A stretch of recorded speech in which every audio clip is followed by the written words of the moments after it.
पौराणिक युग में शांतनु नामक एक सिद्ध साधु थे। इनकी पत्नी भी एक सिद्ध धर्मपरायण नारी थी। कहानी उस समय की है जब शांतनु और उनकी पत्नी बहुत वृद्ध हो चुके थे और उनकी आंखों की रोशनी भी चली गई थी। इन दोनों का एक पुत्र था जिसका नाम था श्रवण कुमार। श्रवण कुमार बहुत ही सरल स्वभाव का व्यक्ति था। माता पिता के लिए उसके मन में बहुत प्रेम एवं श्रद्धा थी। वो दिन रात अपने माता पिता की सेवा करता था, अपने माता पिता का बच्चों की तरह लालन पालन करता था। उसके माता पिता भी स्वयं को गौरवशाली महसूस करते थे और अपने पुत्र को दिन रात हजारों दुआएं देते थे। कई बार दोनों एक दूसरे से कहते कि हम कितने धन्य हैं कि हमें श्रवण जैसा मातृभक्त पुत्र मिला, जिसने स्वयं के बारे में ना सोचकर अपना पूरा जीवन वृद्ध नेत्रहीन माता पिता की सेवा में लगा दिया। इसकी जगह कोई अन्य होता तो विवाह के बाद केवल स्वयं का हित सोचता और बूढ़े नेत्रहीन माता पिता को कहीं छोड़ आता और खुशी से अपना जीवन व्यापन करता। जब यह बात श्रवण ने सुनी तो उसने माता पिता से कहा कि मैं कुछ भी भिन्न नहीं कर रहा हूँ, यह मेरा कर्तव्य है। जब मैं छोटा था तब आपने मुझे इससे भी ज्यादा अच्छा जीवन दिया और अब मुझे यह सौभाग्य प्राप्त हुआ है कि मैं आपकी सेवा करूँ। आप दोनों जो भी इच्छा रखते हैं मुझसे कहे, मैं उन्हें अवश्य पूरा करूंगा। तब शांतनु और उसकी पत्नी कहते हैं, पुत्र श्रवण, हम दोनों की आयु बहुत हो चुकी है, अब जीवन का कोई भरोसा नहीं है। किसी भी समय हमारी आंखें बंद हो सकती हैं। ऐसे में हमारी एकमात्र इच्छा है, हम तीर्थ यात्रा करना चाहते हैं। क्या तुम हमारी यह इच्छा पूरी कर सकते हो? श्रवण कुमार अपने माता पिता के चरणों को पकड़कर अत्यंत प्रसन्नता के साथ कहता है, हाँ पिताश्री, यह तो मेरे लिए परम सौभाग्य की बात होगी कि मैं आप दोनों की इच्छा पूरी करूं। श्रवण अपने माता पिता को तीर्थ करवाने हेतु एक कावड़ तैयार करता है, जिसमें एक तरफ शांतनु एवं दूसरी तरफ उनकी पत्नी बैठती हैं और कावड़ के डंडे को अपने कंधे पर लादकर यात्रा शुरू करता है। उसके हृदय में माता पिता के प्रति इतना स्नेह है कि उसे उस कावड़ का लेशमात्र भी भार नहीं लगता। अपने पुत्र के इस कार्य से माता पिता का मन प्रसन्नता से भर उठता है और वे पूरे रास्ते अपने पुत्र श्रवण को दुआएं देते चलते हैं। तीर्थ करते समय जब वे तीनों अयोध्या नगरी पहुंचते हैं, तब माता पिता श्रवण से कहते हैं कि उन्हें प्यास लगी है। श्रवण कावड़ को जंगल में रखकर हाथ में पत्तों का पात्र बनाकर सरयू नदी से जल लेने जाता है।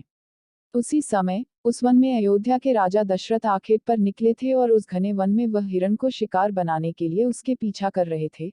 तभी उन्हें घने जंगल में झाड़ियों के पार सरयू नदी से पानी के हलचल की आवाज आती है। उस हलचल को हिरण के पानी पीने की आवाज समझकर महाराज दशरथ शिकार के उद्देश्य से तीर चला देते हैं और उस तीर से श्रवण कुमार के हृदय को आघात पहुंचता है, जिससे उसके मुंह से पीड़ा भरी आवाज निकलती है, जिसे सुन दशरथ स्तब्ध रह जाते हैं और उन्हें अनहोनी का एहसास होता है और वे भागकर सरयू नदी के तट पर पहुंचते हैं, जहां वे अपने तीर को श्रवण के हृदय में लगा देख भयभीत हो जाते हैं और उन्हें अपनी भूल का एहसास होता है। दशरथ श्रवण कुमार के समीप जाकर उससे क्षमा मांगते हैं।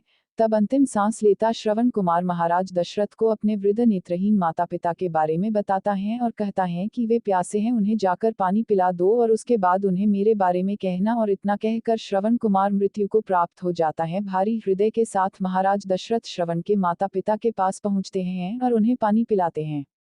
माता पिता आश्चर्य से पूछते हैं, उनका पुत्र कहाँ है? वे भले ही नेत्रहीन हो, पर वे दोनों अपने पुत्र को आहट से ही समझ लेते थे। माता पिता के प्रश्नों को सुन महाराज दशरथ उनके चरणों में गिर जाते हैं और बीती घटना को विस्तार से कहते हैं।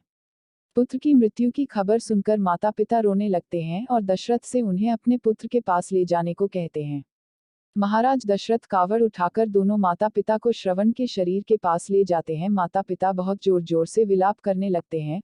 उनके विलाप को देख महाराज दशरथ को अत्यंत ग्लानि का आभास होता है और वे अपनी करनी की क्षमा याचना करते हैं, लेकिन दुखी पिता शांतनु महाराज दशरथ को श्राप देते हैं कि जिस तरह मैं शांतनु पुत्र वियोग में मरूंगा, उसी प्रकार तुम भी पुत्र वियोग में मरोगे। इतना कहकर दोनों माता पिता अपने शरीर को त्याग मृत्यु को प्राप्त हो जाते हैं। महाराज दशरथ श्राप मिलने से अत्यंत व्याकुल हो जाते हैं और कई वर्षों बाद जब उनके पुत्र राम का राज्य अभिषेक होता है, तब माता कैकेयी के वचन के कारण राम, सीता और लक्ष्मण को 14 वर्षों का वनवास स्वीकार करना पड़ता है और इस तरह महाराज दशरथ की मृत्यु भी पुत्र वियोग में होती है। अपने अंतिम दिनों में उन्हें शांतनु के कहे शब्द याद आते हैं और वे राम के वियोग में अपना शरीर त्याग देते हैं। महाराज दशरथ श्राप मिलने से अत्यंत व्याकुल हो जाते हैं और कई वर्षों बाद जब उनके पुत्र राम का राज्य अभिषेक होता है, तब माता कैकेयी के वचन के कारण राम, सीता और लक्ष्मण को 14 वर्षों का वनवास स्वीकार करना पड़ता है और इस तरह महाराज दशरथ की मृत्यु भी पुत्र वियोग में होती है। अपने अंतिम दिनों में उन्हें शांतनु के कहे शब्द याद आते हैं और वे राम के वियोग में अपना शरीर त्याग देते हैं।